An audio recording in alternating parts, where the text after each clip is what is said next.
members of the Board of Governors of MDI, Dr. B.S. Sahai, Director, Dr. M.P. Jaiswal, Dean Research, Dr. Atmanand, Dean Executive Graduate Program, Dr. B.M. Mepri, Dean Graduate Programs, members of the faculty, members from the media, honorable guests, and dear students.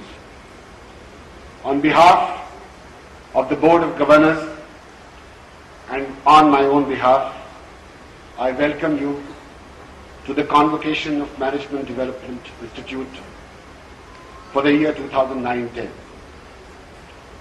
I extend a special and warm welcome to the Union Finance Minister, who, with his presence here today, uniquely enhances the prestige and the solemnity of the convocation and the pride of those whose academic careers reach their culmination at his hands today.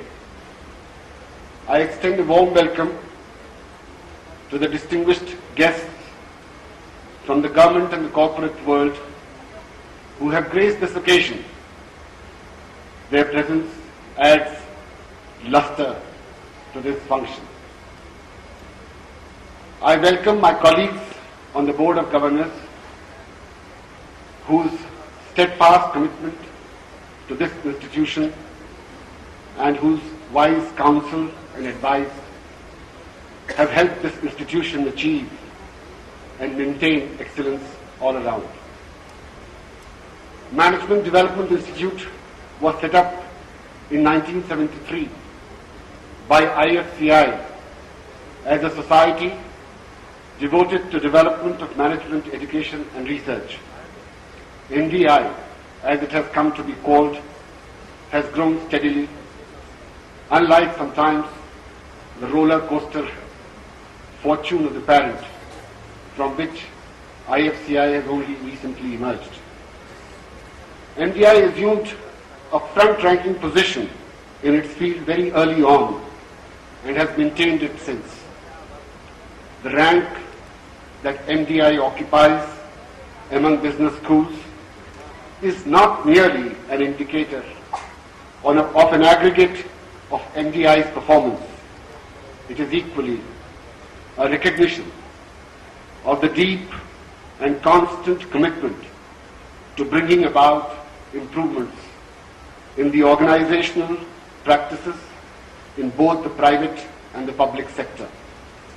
It is due to the objective of public good this institution was conceived to serve, and the objective that successive generations of students and faculty have conscientiously strived to uphold above everything else, which constitutes the great MDI legacy.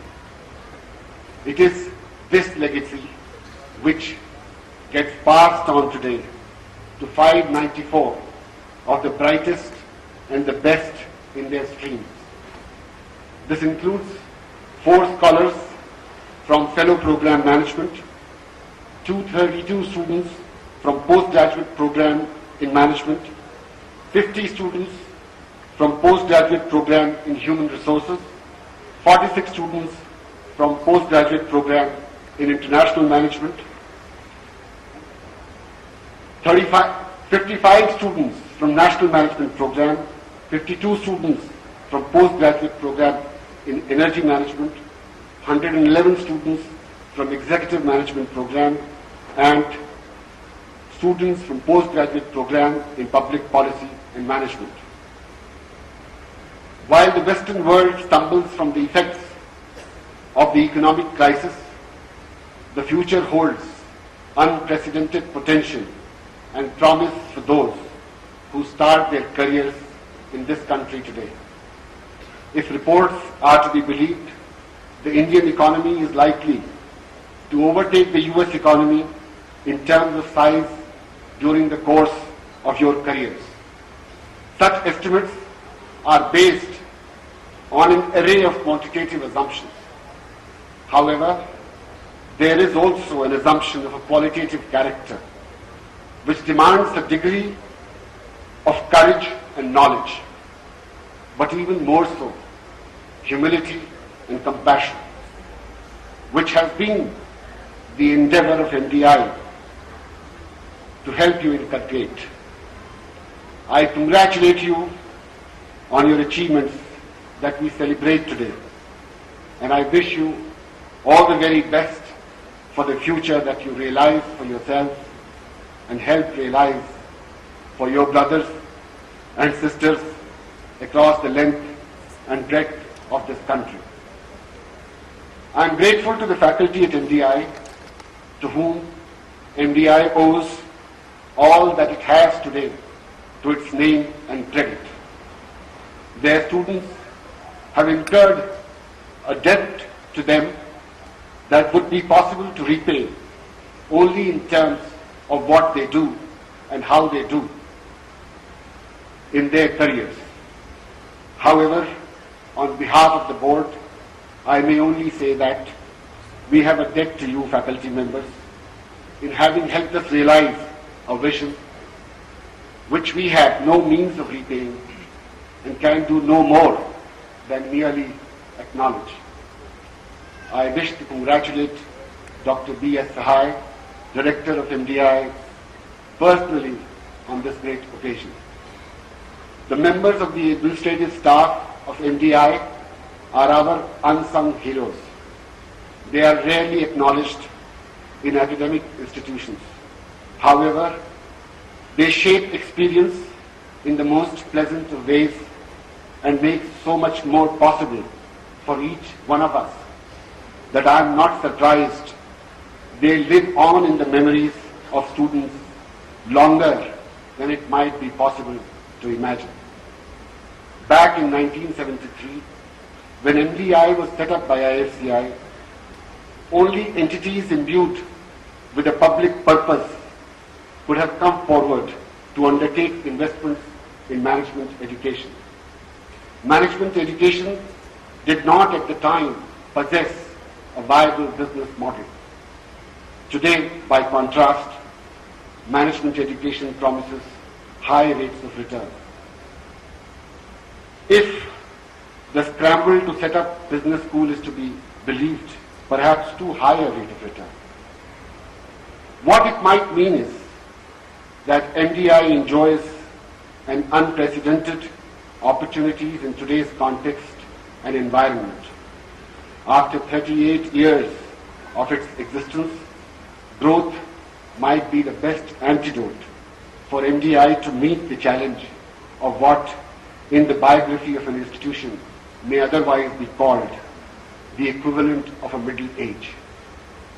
As chairman of the board, I wish to reiterate our commitment as a partner in the process of helping MDI negotiate its larger purpose and destiny and determining the course of next steps in consultation with its faculty and staff.